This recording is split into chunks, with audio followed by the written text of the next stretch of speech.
حدود 3 سال هست که من در واقع من روزنامه‌نگاری هستم که به طور خاص در کنار کاری که توی روزنامه یا تو مجله و الان تو دو تا سایت خبری انجام میدم، به طور خاص پرونده های زنای اعدامی رو دنبال میکنم. من تو دفتر کارم نشسته بودم که تلفن زنگ زد و یکی از دوستان خیلی قدیمیم از مشهد بود و به من گفت که من میدونم که تو داری تو پرونده های در واقع زنایی که محکوم به اعدام هستن یا اعدام میشن کار میکنی. میدونی که 2 نفر رو توی مشهد امسال سنگسار کردن به شیوه خیلی خیلی وحشتناکی. من گفتم مثلا همچین چیزی امکان نداره و اینکه من به خاطر همین نوع کاری که انجام میدم خیلی از این پرونده ها رو میشناسم. میدونم که توی تهران سنگساری داریم، توی شیراز و توی تبریز سنگساری داریم، ولی این پرونده اجرا نمیشه برای اینکه من همواره هم سوال کردم در مورد اینها.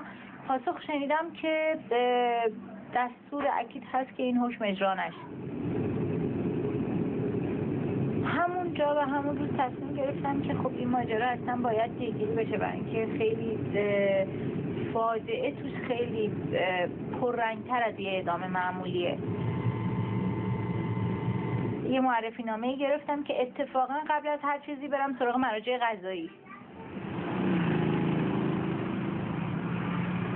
رفتم مشهد و قبل از هر جایی دیگه ای رفتم شعبه 28 مجتمع شهید مطهری اگه اشتباه نکنم مشهد که این حکم اونجا صادر شده بود.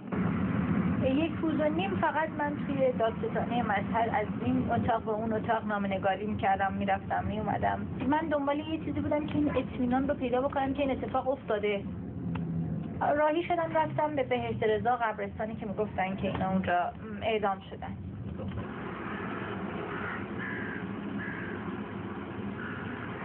از اونجا یه پرسجویی کردم، اسم این خانم رو دادم محبوبه، گفتم که میخوام برم سر خاکش گل بذارم، به من آدرس قبرش رو بدین. ببینید اینجا سازمان ثبت احوال نوشته که روز 17 اردیبهشت ماه به مرض قتل قازنی اعدام غیر جنگی. این رو شما نگه دارید. اینجا در واقع شهرداری مشهد جواز دفن صادر شده برای ایشون، نوشتن قتل قانونی اعدام غیر جنگی. این دوتا رو بذارید کنار این که در واقع گواهی پزشکی قانونی هست، نوشته علت فوت ضربه مغزی و عوارض در اثر جسم سخت. اعدام غیر جنگی که یه چیز جسم سخت خورده تو سر یارو مرده. خب این دوتا رو بذارید کنار هم میشه چی؟ شما کسی رو بخواین اعدام بکنین، نه حلقه باشه، نه تیر باشه، نه گاز باشه، نه صندلی برقی باشه، نه هیچی. جسم سخت بخوره تو کلش بمیره. میشه همین سنگسار.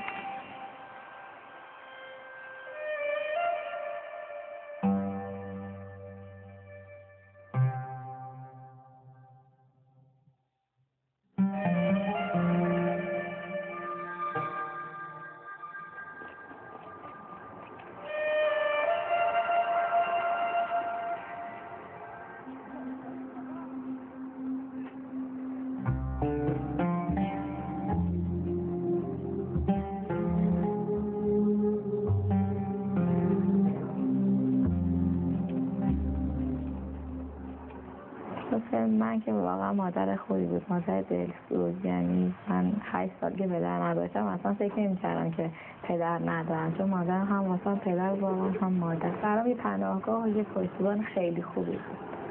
مثلا حتی گاهی اوقات خوابتون میرم که تصور اصلا برام سخته که بعد از اینکه بیدار میشم میفهمم اون مثلا مرده و نیست. خیلی برام اون روز سخته. با کلی مشکلات و اینا من ملاقات گرفتم و رفتم دیدم مامانم گریه میکنه.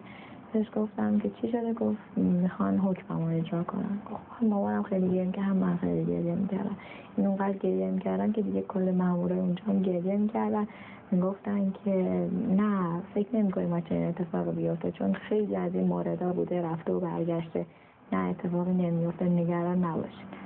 اینکه روز بعدش نافتاده. رفتم به رضا و دیگه به من گفتن که اومدم من جنازه مادرم تحویلم. گفتش که چی بوده؟ گفتم همین که قرار بوده سنگسار بکنن. گفتش که بعد رو کاغذ دارم نوشت قبر ردیف 40 و قبر فلان بریم اونجا. گفتم خاکش کردین؟ گفت بله خاکش کردن. گفتم یعنی واقعا خاکش کردین؟ چطور شما نداشتین خانواده‌اش نداشتین ببینن؟ گفت دیگه حالا خاکش کردین، شما زیاد وارد این مسائل نشد دیگه. خاکش کردین برو سر خاک مادرت.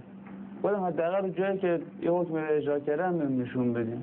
گفتش که چی می‌خوای ببینی؟ می‌خوای بری سنگای خونی ببینی؟ می‌خوای بری خاک خونی ببینی؟ چی رو می‌خوای ببینی؟ رفتم سر خاک، اصلا باورم نمی‌شد که من دیروز همین موقع با مادرم ملاقات کردم، امروز بعد برم سر خاکش. واقعا برام خیلی سخت بود. دیگه اتفاق افتاده. هیچکس ازای مادرم به این وضعیت فجیح نیست. واقعا از نظر من چرا سنگسار کردن؟ اگر قانون نمیگن آدم پاک باید سنگسار، با آدم پاک باید سنگ بزنه. پس اون آدم‌ها که اونجا بودن یعنی اینقدر پاک بودن که این سنگ زدن اینا رو کشتن. اونا اگه پاک بودن که این کار وحشیانه نمی‌کردن. امیدوارم حالتون بد نشه. اون چیزی رو که من شنیدم این بوده که هولوحاش ساعت 2 صبح این رو از زندان تحویل میگیرن، میبرنش به قبرستون بهشت رضا و به اینها میگن که خودشون رو غسل کنن، غسل میت بکنن، چون سنگساری ها به طرز خیلی وحشتناکی لط و پار میشن. بعد از یا حالا علت قانونی داره نمیدونم، بعد از اینکه مردن شسته نمیشن، قبلش شسته میشن و خود اینا میرن در واقع غسل میت میکنن، کفن تنشون میکنن و بالای سرشون رو و پایین پاشون رو شکلات پیچ میکنن، پاهاشون رو و دستاشون رو با بند میبندن و تنها صدایی که ازشون شنیده میشد صدای التماس و مرده گاهی اوقات اشهد میخوند و البته بهش گفته بودن که اشهد بخونین و اینا. و حدود فکر میکنم 200 نفر آدم رو جمع کرده بودن، با اتوبوس آورده بودن و در شعاع 6 متری 2 گودالی که در فاصله 2 متر از هم فاصله داشت این ملت جمع شدن و یک نفر شروع کرد به در واقع مثل این میدانای بازی رو عجز خوندن که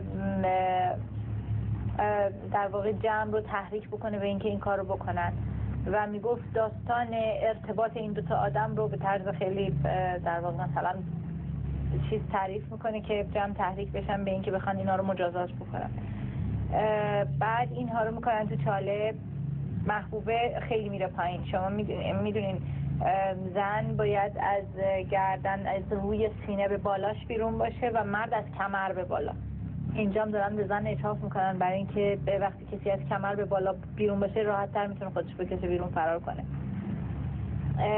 این محبوبه براش گودی زیاد بوده. دوباره میارنش بیرون، زیر پاشوی خودت چیز میکنن، دوباره میذارنش تو و اولین سنگ رو کسی که پرتاب میکنه در واقع بقیه پشتش شروع میکنن. این که تعریف میکرد میگفت که صدای وقتی که محبوبه رو میبردن با التماس میگفت که دستای منو ببرین ولی با من این کارو نکنین و از همون اوایل از اون مرد دیگه صدایی در نمی اومد تقریبا، ولی محبوبه همچنان که سنگ میزدن التماس میکرد و چیز بود و همش چون تا اینجا هم تو خاک بود نمیتونه سرش رو به طرفی خم بکنه، برای همین سرش خیلی زود متلاشی میشه و اینطور که این تعریف میکرد میگفت مثل یک توپی که مچاله بشه و له بشه تمام خون زده بود بیرون، مغزش زده بود بیرون و تو اون وضعیت پزشک قانونی که اونجا بود رفت و نمیدونم حالا چه جوری گفت که این هنوز زنده است و جون داره. اون مرد به رو خم شده بود، افتاده بود و بعضی هم گفتن که حتی قبل از اینکه سنگی بهش بخوره سنگکوب کرده بود، سکته کرده بود، ولی اون هم پهلوهاش چون این سرش خم بود پهلوهاش دریده شده بود و خیلی به طرز وحشتناکی. یک نفر گفت که مثل گوسفندی که خیلی فجیعه، ببخشید. مثل گوسفندی که برای کله پاچه سرش رو در میارن بخار میزنه بیرون، از سر این مرد که متلاشی شده بود بخار میومد بیرون. اینها اینطوری کشته میشن و میارن بیرون و جماعت رو میبرن و اینها رو خاک میکنن و اونجا رو هم پر میکنن و خیلی زود میپوشونن. و نکته که بوده، گفته بودن که این خبر نباید بیرون درس بره، خیلی اونجا راجع به این قضیه تاکید میکردن و کسی نباید فیلم بگیره، عکس بگیره، ولی ظاهرا خودشون فیلم گرفتن و دارن ازش.